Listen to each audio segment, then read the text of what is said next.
अखन अहाँ सब सुनि रहल छी मैथिली एक्सप्रेस की शानदार प्रस्तुति।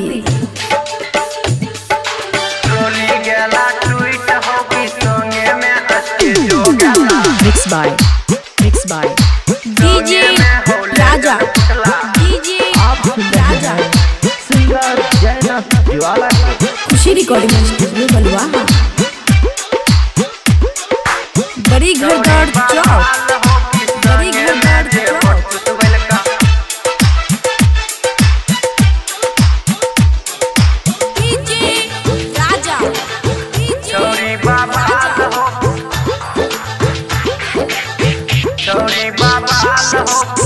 ई छौरी कमर हिललका, ई छौरी कमर हिललका, टोली गेला टूट हो की संगे में स्टेज हो गेला, की संगे में होले जन फुटला, छौरी झकास हो की संगे में जे चोली फटला, छौरी बाबाल हो की संगे में जे होठ चुसबलका, ई छौरी कमर हिललका,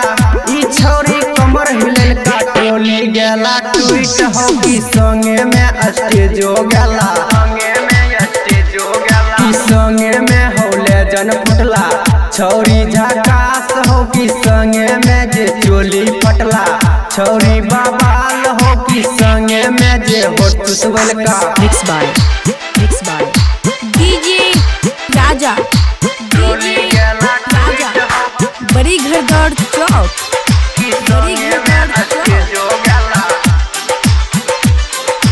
खुशी रिकॉर्डिंग स्टूडियो बलुआहा। आप सुन रहे हैं सिंगर जयनाथ ज्वाला को। डीजे जब बजलका भैया छौरा पागल भेला हो, छौरा सब में मार भेला, छौरी भाग गेला हो, डीजे जब बजलका भैया छौरा पागल भेला हो, छौरा सब में मार भेला, छौरी भाग गेला हो,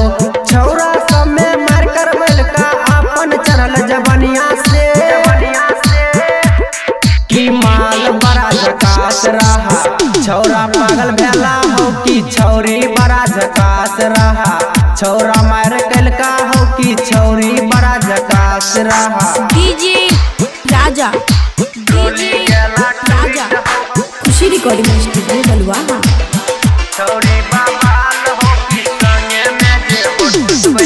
जयनाथ के जे गाना बजला डीजे पर भैया हो, छौरी सब जब भुआस दियल का संडे फाट गेला हो,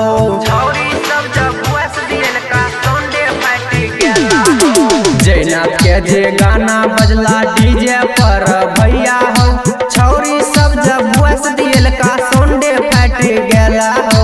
राइटर पर तो साजन अइला, छौरी साइड भेला हो, की माल बड़ा झकास रहा, स्टेज टूट गेला हो की छौरी बड़ा झकास रहा, चोली फट गेला हो की छौरी बड़ा झकास रहा, ई छौरी कमर हिललका, ई छौरी कमर हिललका, टोली गेला टूट हो की संगे में स्टेज हो गेला, की संगे में होले जन फुटला, छौरी झकास हो की संगे में जे चोली फटला, छौरी बाबाल हो की संगे में जे होठ चुसबलका।